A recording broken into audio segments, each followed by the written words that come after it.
नमस्कार, मैं प्रवीण गौतम। दोस्तों, वीडियो में बात करेंगे बिहार की उस नेता के बारे में जिसने दावा किया है कि मेरी मां का वोट भी मेरे खाते में नहीं गया, मेरे साथ भयंकर वोट चोरी हो गई, मां का वोट भी नहीं मिल पाया चुनाव आयोग की मेहरबानी से। उन नेता का नाम है पुष्पम प्रिया चौधरी। दरभंगा से चुनाव लड़ रही थी। पिछले चुनाव में इन्होंने एक पार्टी बनाई थी 2020 में, प्लूरल्स पार्टी। उसकी मुखिया है, फाउंडर है। डायरेक्ट अखबारों में विज्ञापन दिया था कि मैं सीएम की दावेदार हूं। पिछले चुनाव में इनकी काफी चर्चाएं थी, जैसे इस चुनाव में प्रशांत किशोर की चर्चाएं थी, उसी तरह पिछले चुनाव में पुष्पम प्रिया चौधरी की चर्चाएं थी। लेकिन जिस धमाके के साथ एंट्री मारी थी, वैसा धमाका चुनाव के मैदान में नहीं कर पाई, उतने तरीके से चुनाव प्रचार नहीं कर पाई। कई लोग ये भी सवाल उठाते कि हमेशा मास्क क्यों लगाए रहती हैं। हालांकि कपड़े पहनना हर किसी की मर्जी होती है, लेकिन जब आप राजनीतिक जीवन में होते हैं तो मतदाता और पत्रकार हर बात नोट करते हैं, एक पब्लिक परसेप्शन होता है। तो इस बात को लेकर कई लोग हैरान रह जाते हैं कि टीवी इंटरव्यू में या सोशल मीडिया पर लाइव भी आती हैं तो कभी चेहरा दिखाती हैं, लेकिन 90% इनकी जो पब्लिक में उपस्थिति होती है वो मास्क में रहती है। तो इस बात को लेकर भी थोड़ी सी गंभीरता मुझे लगता है कम हो जाती है। इस पर पुष्पम प्रिया चौधरी को ध्यान देना चाहिए। लेकिन फिलहाल उन्होंने लगाया है वोट चोरी का आरोप।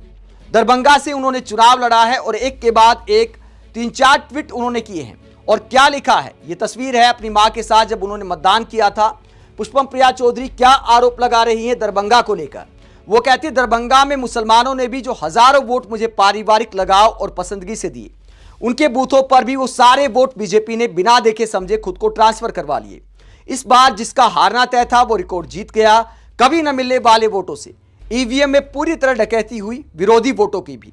तो पुष्पम प्रिया चौधरी आरोप लगाती है। इसके बाद क्या लिखती हैं, ईवीएम की धोखाधड़ी में इस बार मेरी मां, घर व हर मोहल्ले में रिश्तेदारों तक के वोट बीजेपी उम्मीदवार को ट्रांसफर हो गए।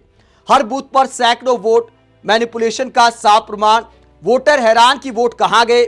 जहां सैकड़ों वोट मिले उन बूथों पर भी 0 से 2, 5 से 7 तक हर बूथ पर एक सा पैटर्न, सांख्यिकी रूप से भी असंभव।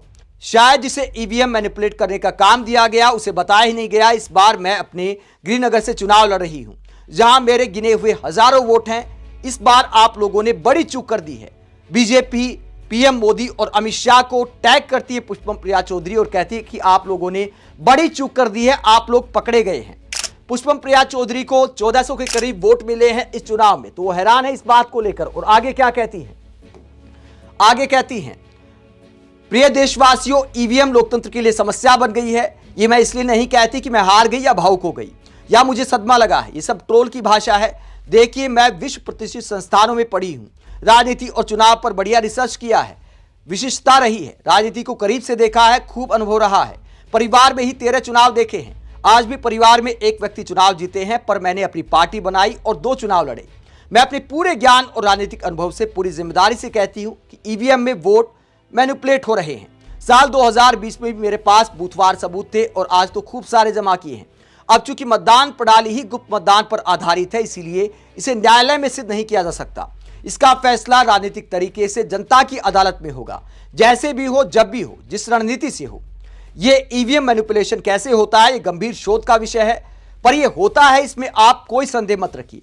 हाँ, मेरे अनुभव से तरीका यह है कि मुख्य विपक्षी दल गठबंधन के उम्मीदवार अर्थात पेपर पर नंबर 2 के वोट को टच नहीं किया जाता।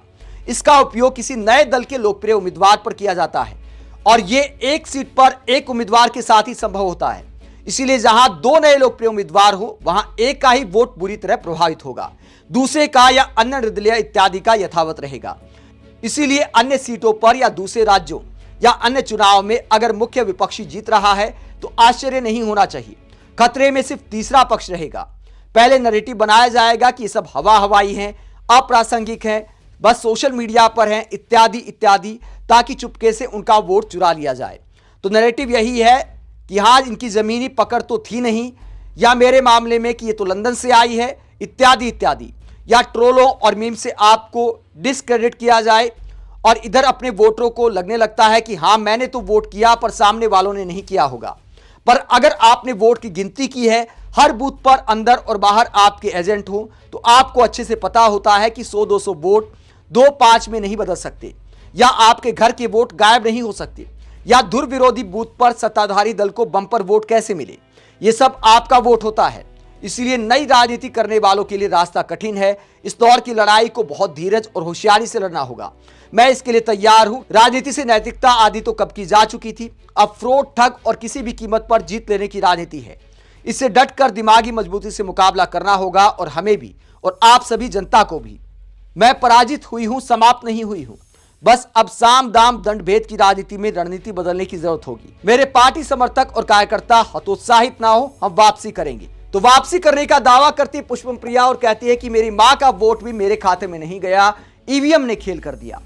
दोस्तों, क्या वाकई इस बात में सच्चाई हो सकती है, या पुष्पम प्रिया अपने कार्यकर्ताओं का मनोबल बनाए रखने के लिए, सिर्फ उत्साह बनाए रखने के लिए ऐसी बातें कर रही हैं? आपको उनकी बातों में कितनी सच्चाई लगती है, कमेंट बॉक्स में अपनी राय जरूर दें। साथ ही चैनल को सब्सक्राइब भी करें। नमस्कार।